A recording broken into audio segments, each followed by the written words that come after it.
সময় প্রদত্ত শ্রী ঠাকুরের অমোঘ বাণী চিরকালের জন্য আমাদের মনে অনুরণিত হয়।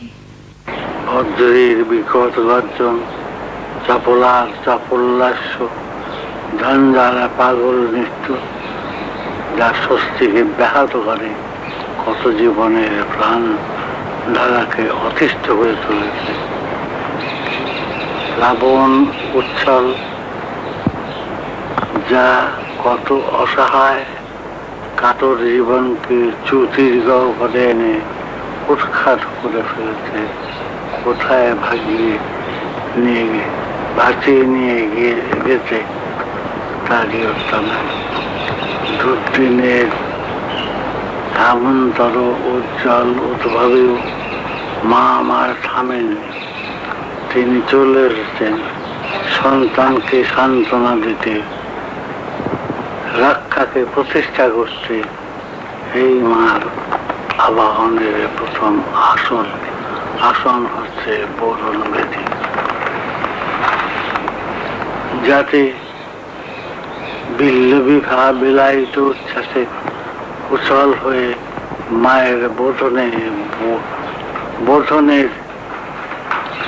বোধ দিবালি নিয়ে নিঃশব্দ প্রতীক্ষায় অপেক্ষা করে থাকে। বোধন বৃক্ষতায়, যা মায়ের বোধকে জাগিয়ে দিয়ে জীবন ধারণ ও জীবন রক্ষার ঐশ্বর্যগুলিকে বোধে উদ্দীপ্ত করে।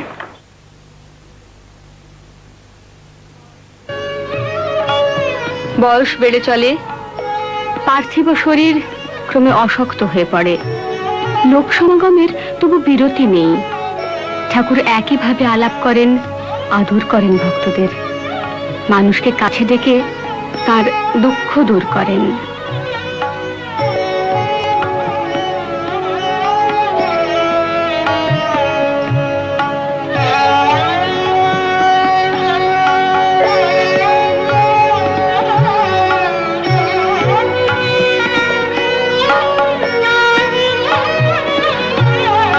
এলো সেই অমোঘ দিন, 12ই মাঘ 1375 সন।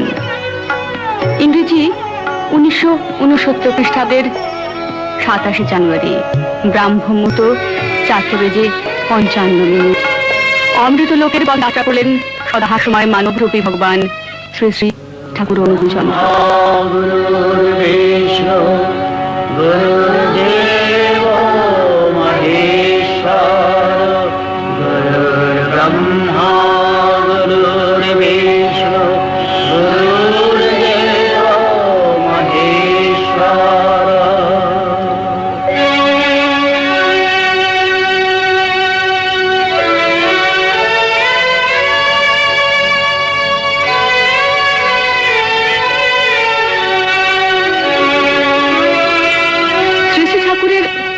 মহাপ্রয়াণের সংবাদে শোকবিহ্বল হয়ে ওঠে সারা দেশ ও বিদেশ ব্যাপী তাঁর অগণিত ভক্তবৃন্দ।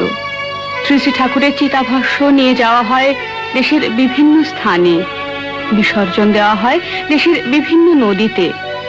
এই শোকযাত্রায় যে বিপুল জনসমাগম হয়েছিল তা অবর্ণনীয়।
রক্ষা করার বহু পূর্বেই সৎসঙ্গ আশ্রমের সম্পূর্ণ দায়িত্বভার পরম পূজ্যপাদ শ্রী শ্রী বরদাকে অর্পণ করেছিলেন।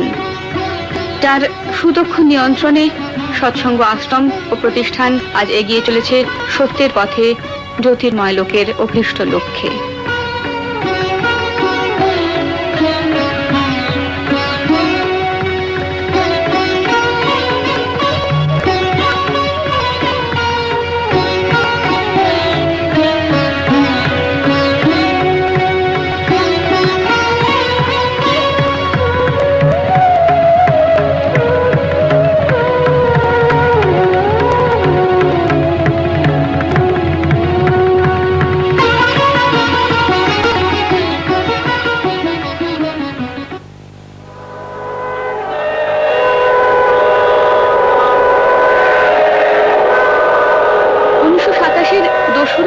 সেপ্টেম্বর দিব্য পুরুষ শ্রী শ্রী ঠাকুরের শুভ জন্ম শতবার্ষিকী উৎসবে দেওঘরের পূর্ণ সৎসঙ্গ আশ্রমে সমাগত হয়েছিল লক্ষ লক্ষ ভক্তবৃন্দ। অভূতপূর্ব সে জনবন্যা।